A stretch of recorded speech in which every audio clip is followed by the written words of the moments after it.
Disappointing day. Certainly disappointing result. But I told our team, and I'll stand by this. I'm gonna shoulder the burden on this one. Felt like we had an opportunity early in the game on a 4th and very short to go for it. In hindsight, should have gone for that, given our offense an opportunity to stay on the field early and create some momentum and rhythm.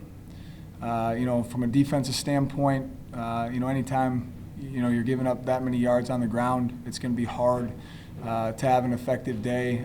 Felt like as a defensive play caller, I played it passive. Didn't give our guys opportunities to be aggressive and get these guys behind the sticks, with the way that they're coached offensively and, the talent that they have, at all positions, specifically the quarterback position.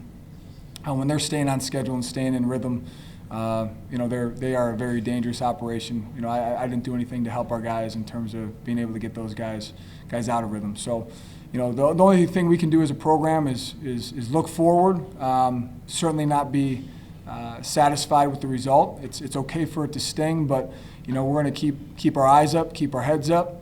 We're going to put all our effort, energy, and intention into getting prepared for Minnesota, coming back to Ryan Field. Great opportunity for us to get back home in front of our student body that's back on campus, in front of our alumni and fans. Be back in a familiar place, a place that we expect to play at a very high level. And we're going to let this one sting, but we're going to also flip all our effort and energy into Minnesota, root back into the fundamentals and techniques, things that we pride ourselves on, and play a much better brand of football next Saturday. Coach, you had some bright spots, still doubled up on points against a top 10 defense in terms of what they've allowed this year. Had a big sack on a quarterback who hasn't gone down. What positives do you take away from today? I think the way that we finished that first half, I think the way that offensively we finished the game, seeing some bright spots, not only offensively from a mechanic standpoint, but also, some young guys getting some opportunities and executing with those opportunities. Big time play by A.J. Henning there at the end of the half. There's things to build off of. Again, when you get solely tied into the end result, you can get lost. We have to detach from the result, identify the areas that we need to continue to improve upon. And again, where I'm just going to be totally honest with myself, it's really easy to sit back and point a finger, but specifically in regards to this week, that finger is coming right back at me. I need to do a better job of getting this group ready to play, but more specifically, in terms of game management, we didn't come here to keep it close. We came down here to win a football game, and in the way that I approach it, not only from a defensive play calling standpoint, but also finding selective opportunities to be aggressive on the offensive side of the ball, to continue to possess the football and score points. I need to do a better job. Coach, you had A.J. Henning lining up out wide and in motion through the backfield with some jet-type plays. Just what do you see from him to make him so dynamic to be able to do both of those things? He's just not only is he a special athlete, but more importantly, he's just an awesome young man. Has really taken on this opportunity in short timing, and worked really diligently with Coach Binns and the rest of the offensive staff to get himself ready to go, so that he can be a weapon, that he can line up in different places, he can be utilized in different ways. And I've continuously challenged, everyone on the offensive side of the ball to find, and special teams, to find ways to get AJ the ball in his hands. And we've done a good job of that, and we've found creative ways to do that. We need to continue to do that.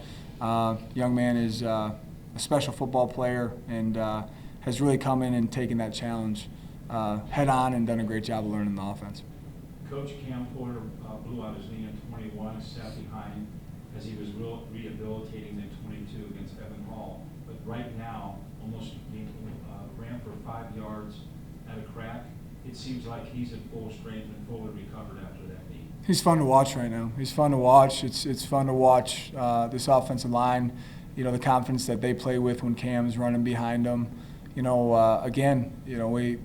We want to play complementary football, and complementary football is finding ways to get off the field, finding ways to force punts, And we can continue to find ways to play even with more balance on the offensive side of the ball when we're have a lead, or it's within one score and we're consistently getting off the field on third and fourth down defensively. So I look forward to returning to that. What we're seeing out of Cam is awesome. We got to continue to find more opportunities for him and the rest of the backs to run behind this offensive line, and it's more conducive to be playing that brand of football when you're within one score, when you're in the lead, and you're finding ways to give the offense the ball back when they have some momentum and starting to wear out an opponent.